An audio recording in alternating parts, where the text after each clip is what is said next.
کسی کی پیر کی نگرانی میں پرورش پائی جا رہی. کہتا ہے میں نے اپنا بیٹا جو ہے نا پیر کو دے دیا. پیر صاحب ماشاءاللہ بزرگ ہستیاں ہیں اور یہ ان کی پرورش کریں گے تو رنگ چڑھے گا پیر کا میرے بیٹے پر.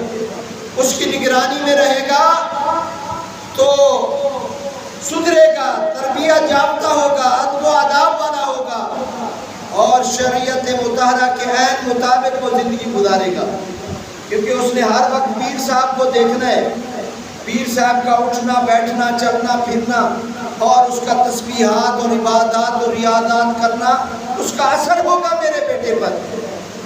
کوئی کہتا ہے میں مولوی صاحب کے سپورٹ کرتا ہوں، علامہ صاحب کے سپورٹ کرتا ہوں، مفتی صاحب محقق صاحب کے بیٹا ان کے سپورٹ کرتا ہوں کہ رنگ چڑھے گا علم والا. میں کہتا ہوں آپ کے اور میرے نبی صلی اللہ علیہ وسلم نے خود نہیں بلکہ آقا دو جہاں صلی اللہ علیہ وسلم نے اپنے مبارک زندگی کے اندر حضرت امام حسن اور حضرت امام حسین کو اپنے سینوں پر کھلایا ہے، سینوں پر کھلایا ہے اور ان کی پرورش اپنی نگرانی میں کی ہے. کبھی بھی حضرت امام حسین کو اپنی نظروں سے دور نہیں کیا اور حضرت امام حسین اور حضرت امام حسن نے بھی آقا دو جہاں صلی اللہ علیہ وسلم کو اپنے سے اوجھل نہیں کیا. اور تو اور سنیں اور دلوں میں محبت کے چراغ جلائیں حضرت امام حسن اور حضرت امام حسین کے. حضرت امام حسین پیدا ہوئے ابھی تو حضرت علی رضی اللہ تعالیٰ عنہ خوشخبری دینے آپ کے اور میرے نبی صلی اللہ علیہ وسلم کے پاس. آپ کے اور میرے نبی صلی اللہ علیہ وسلم مسجد مبارک میں تشریف فرمائے اور چہرہ کھلا ہوا دیکھا نا تو حضرت علی کا آیا. حضرت علی آج تو بڑے نکھرے ہوئے نظر آ رہے. یا رسول اللہ صلی اللہ علیہ وسلم اللہ نے بیٹا چاند جیسا عطا فرمایا ہے، چاند جیسا بیٹا دیا ہے اللہ نے، لیکن یا رسول اللہ صلی اللہ علیہ وسلم ابھی تک اس بیٹے نے آنکھیں نہیں کھولی، کوئی کلام نہیں کیا ہے، کوئی بات نہیں کی ہے.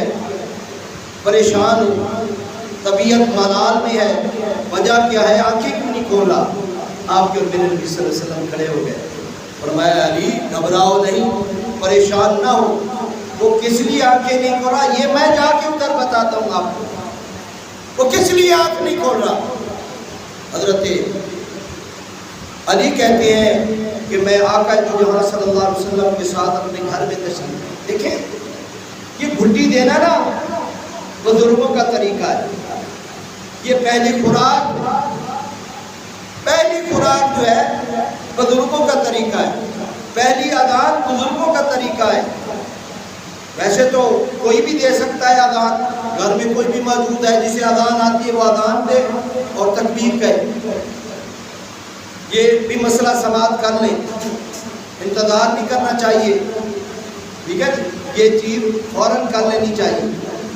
بچے کو پاک صاف کر کے اذان جو ہے دائیں کان کے اندر اذان دی جائے اور بائیں کان کے اندر جو ہے وہ تکبیر کہی جائے. یہ طریقہ سماعت کر لیں. دائیں کان کے اندر اذان، بائیں کان کے اندر تکبیر کہی جائے. اور یہ ہر کوئی جس کو اذان آتی ہے کہہ سکتا ہے. لیکن ہمارے ہاں طریقہ رہا ہے، لوگ کہتے ہیں جی کوئی علامہ صاحب کو بلاؤ، کوئی مفتی صاحب کو بلاؤ، کوئی محقق، کوئی محدث اور کوئی نیک بندے کو بلاؤ. یار کیا کرنا ہے؟ کہتا ہے گھٹی بھی لگا جائے گا. نیک بندے کی گھٹی ہوگی نا، وہ پہلی خوراک وہ اگر کھلائے گا اپنے ہاتھوں سے بچے کو، وہ قطرہ منہ میں ٹپکائے گا تو وہ نیک بندے کا اثر اس بچے کے اندر آئے گا، اثر آئے گا. اور اگر وہ بزرگ اذان دے گا تو اس کا بھی اثر آئے گا. میں کہتا ہوں کہ عام مولوی، مفتی، پیر، محقق، محدث، کوئی نیک آدمی، کوئی بزرگ آدمی ہمارے طریقے کے مطابق اگر وہ گھٹی دیتا ہے تو اثر ہوتا ہے، اذان دیتا ہے تو اثر ہوتا ہے. بچے کی طبیعت پر، تربیت پر، مزاج پر، ساری چیزوں پر، اور جس کو گھٹی دینے والے اور جس کے کانوں میں اذان دینے والے آقا دو جہاں، انبیاؤں کے سردار ہو، تمام نبیوں کے خاتم النبیین ہو، تمام انبیاء کرام رسول اعظام کے سردار نبی ہو، ان کی گھٹی کا کیا اثر ہوگا، ان کی اذان کا حضرت امام حسین پر کیا اثر ہوا، بچے پر کیا اثر ہوا، کہ خود سماعت فرما۔ اور آپ کے اور میرے نبی صلی اللہ علیہ وسلم تشریف لائے، اور آپ کے اور میرے نبی صلی اللہ علیہ وسلم نے اذان دی نا، تو حضرت امام حسین نے آنکھیں کھولی اور مسکرائے۔ حضرت علی رضی اللہ تعالیٰ عنہ بھی خوش ہو گئے کہ بھئی میں سوچ رہا تھا پتہ نہیں میرا بیٹا آنکھیں کھولے گا یا نہیں کھولے گا۔ آپ کے اور میرے نبی صلی اللہ علیہ وسلم نے فرمایا، اے علی، یہ تیرا بیٹا چاہتا تھا کہ میں سب سے پہلے اس دنیا میں آ کر دیکھوں تو آقا دو جہاں صلی اللہ علیہ وسلم کو دیکھوں، یہ میرے دیکھنے کا انتظار کر رہا تھا، اس لیے آنکھیں نہیں کھول رہا تھا۔ بیٹا تمہارا ٹھیک تھا، مزاج اس کا ٹھیک ہے، طبیعت اس کی ٹھیک ہے، پریشان ہونے کی ضرورت نہیں ہے۔ اور آپ کے اور میرے نبی صلی اللہ علیہ وسلم نے اپنے لب چسائے۔ کوئی شہد کی گھٹی لگا رہا ہے، کوئی اپنے دانتوں کے اندر کھجور چبا کے اور تھوڑا سا اسے نرم کر کے کسی کے بیٹے کو یا اپنے پوتے کو یا اپنے نواسے کو وہ گھٹی لگا رہا ہے۔ اور میں کہتا ہوں آپ کے اور میرے نبی صلی اللہ علیہ وسلم نے اپنے نواسے کو جو گھٹی لگائی ہے اپنی زبان مبارک چسائیے۔ جس کو آقا دو جہاں صلی اللہ علیہ وسلم گھٹی لگائے، جس کو آقا دو جہاں صلی اللہ علیہ وسلم اذان سنائیں، پہلی اذان سنائیں اور کہیں اللہ اکبر کانوں میں، اور آواز ہو آقا دو جہاں صلی اللہ علیہ وسلم کی۔ اور مولوی اذان دے اس کا اثر سمجھتے ہو، مفتی اذان دے اس کا اثر سمجھتے ہو، اثر ہوگا، وہ گھٹی لگائے اثر ہوگا۔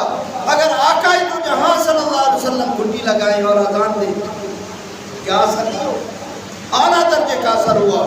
اس لیے آپ کے اور میرے نبی صلی اللہ علیہ وسلم نے فرمایا، اے لوگوں سنو، الحسین الحسن والحسین سید شباب اہل جنت، یہ میرے حسن اور حسین یہ دونوں جو نوجوان ہیں نا، یہ جنت کے نوجوانوں کے سردار ہیں، سید یہ سید ہے، سردار ہے۔ آپ کے اور میرے نبی صلی اللہ علیہ وسلم کہتے ہیں میں اس وقت تک بولتا نہیں ہوں جب تک اللہ تعالیٰ بلواتا نہیں۔ تو یہ پیغام کس نے دیا؟ اللہ نے دیا۔ اللہ نے دیا ہے میرے نبی صلی اللہ علیہ وسلم نے اپنے صحابہ کو میرے ان حسن حسین کا مقام یاد کرا دو اور انہیں بتا دو کہ اگر تم چاہتے ہو کہ ہم ان کی سرداری میں آئیں تو ان سے محبت کرو،